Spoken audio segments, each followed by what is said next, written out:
Bapak-bapak, saudari-saudara, ketika Yesus bangkit, dia menciptakan satu kemanusiaan baru. Dan kepada kemanusiaan yang baru ini, Yesus mengajarkan kehidupan. Dia tidak menurunkan perangkat-perangkat aturan seperti oleh Musa kepada umat perjanjian lama. Musa membawa kepada mereka dari atas gunung satu perangkat hukum yang kita semua kenal dengan nama 10 perintah Allah, dan itu dia bawa kepada umat Israel. Yesus tidak. Yesus adalah Musa baru yang bukan memberi hukum dari gunung tetapi dari bukit. Dan hukum yang dia berikan itu bukan perangkat-perangkat aturan, tetapi satu pengajaran tentang hidup. Hidup yang baik dan hidup yang benar. Dan suatu usaha agar supaya hidup baik dan hidup benar itu tidak putus di tengah jalan, tetapi berlangsung terus. Nah, itulah sebabnya kita sebut dengan nama Allah Bapa, Allah Putra, dan Allah Roh Kudus, karena keilahian itu satu, tetapi kita memahaminya sebagai pengasal hidup, ajaran tentang hidup, atau Allah yang menyayangi kehidupan, itu adalah Bapa. Kemudian kita mengalami juga yang ilahi sebagai Allah yang hidup sebaik-baiknya dan sebenar-benarnya, yaitulah Yesus. Tidak ada tidak ada dusta di dalam dirinya, tidak ada kebohongan di dalam dirinya. Dia hidup betul-betul menurut apa yang diajarkan Bapa, hidup benar dan hidup baik. Lalu kita kenal, mengalami Allah Roh Kudus yang menjaga kelangsungan hidup yang baik dan benar itu. Orang yang sudah hidup benar, orang yang sudah hidup baik, ketika dibimbing oleh Roh Kudus, dia tidak akan mutar haluan. Dia tetap pada haluan yang baik dan haluan yang benar itu. Nah, itu kemanusiaan baru yang diajarkan oleh Yesus. Kemudian Yesus juga mau supaya kemanusiaan baru ini masuk di dalam komunitas ilahi.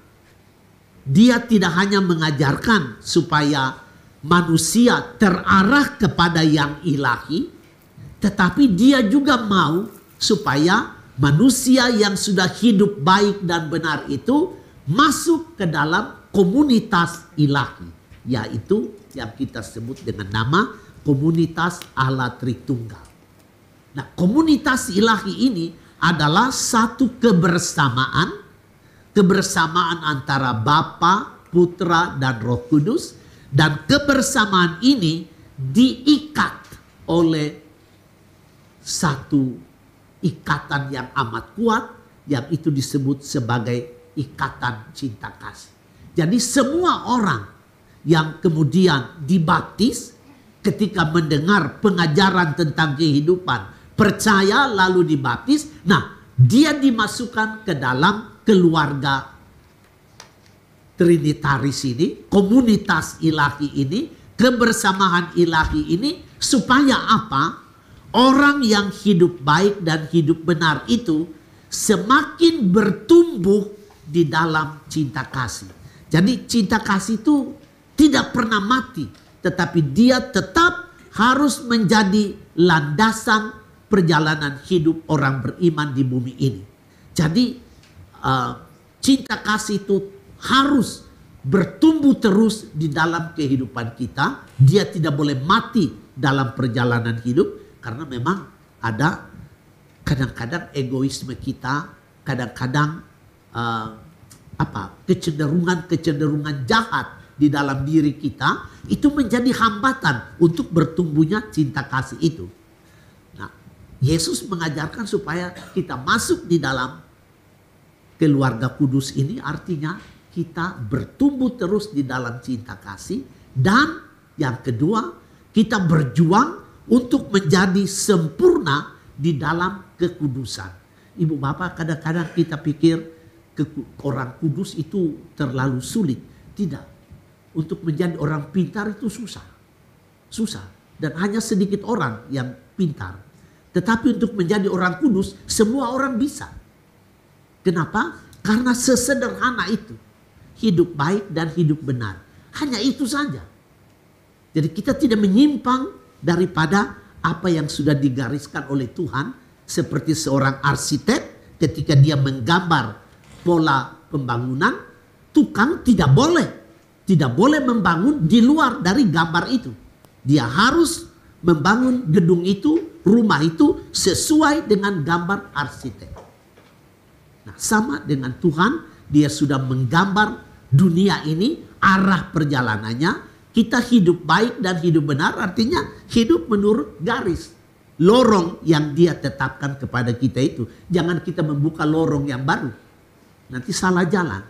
Jadi ikutilah lorong yang Allah sudah berikan. Tanda-tanda lalu lintas ada di sana. Ini tidak boleh, ini jalan di sini, ke kanan hati-hati. Itu semua dia sudah menggambarkan kepada kita. Tetapi yang menjalani jalan itu bukan Yesus, tetapi kita.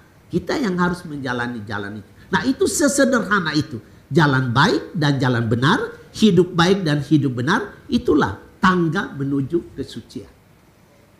Nah, yang terakhir adalah dia mau supaya ketika kita masuk di dalam keluarga trinitaris itu, di mana kita berusaha bertumbuh dalam cinta kasih dan berjuang untuk hidup benar dan baik agar sempurna di dalam kesucian, dia juga menginginkan satu hal yang lain, yaitu memperlakukan semua orang sebagai sesama murid. Artinya, karena dia sudah bangkit dan dia menciptakan kemanusiaan baru yang tidak ada sekat-sekatnya, tetapi selalu ada jembatan di mana orang bisa berkomunikasi. Tuhan Yesus juga mau supaya kita memperlakukan semua orang sebagai sesama murid. Jadi tidak pernah kita harus mengatakan kepada orang lain, umpamanya yang bukan seagama dengan kita, umpamanya kepada seorang sahabat Muslim, atau kepada seorang sahabat Buddha, atau kepada seorang sahabat Hindu, atau bahkan kepada seorang ateis. Kita tidak bisa mengatakan bahwa agamaku yang paling benar, gerejaku yang paling benar.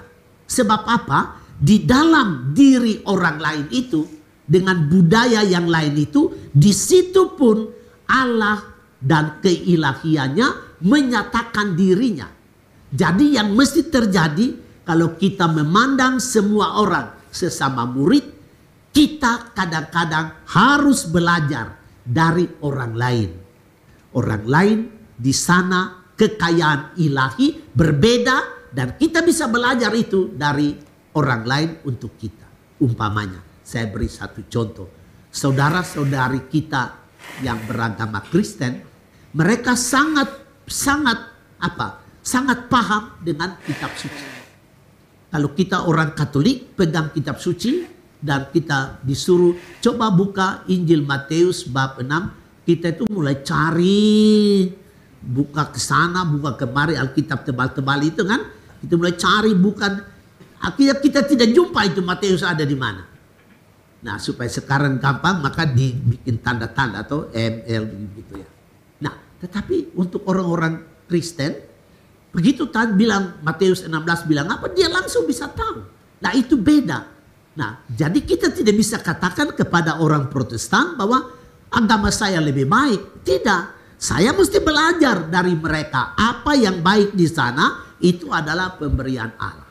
Nah, dengan demikian Ibu Bapak, di dalam kehidupan bersama itu tidak ada orang yang mengatakan dirinya saya paling baik atau saya paling benar. Tidak.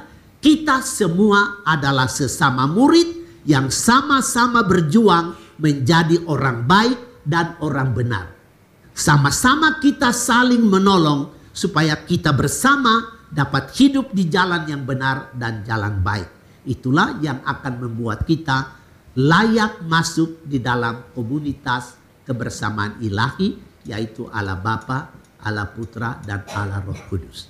Ibu Bapak, saudara-saudari, saya tutup permenungan ini dengan berharap kepada Allah Roh Kudus untuk menggerakkan kita semua, supaya kita kenal Allah Bapa sebagai asal dan tujuan kehidupan kita, dan kita kenal Yesus sebagai putra yang mengajar kepada kita cara hidup yang baik dan benar, dan kita kenal dengan Allah Roh Kudus yang menjaga supaya satu kali kami kenal hidup yang baik dan hidup benar, kami tidak mau lagi berpaling kepada hal-hal yang jahat, tetapi tetap setia di jalan kebenaran dan kebaikan.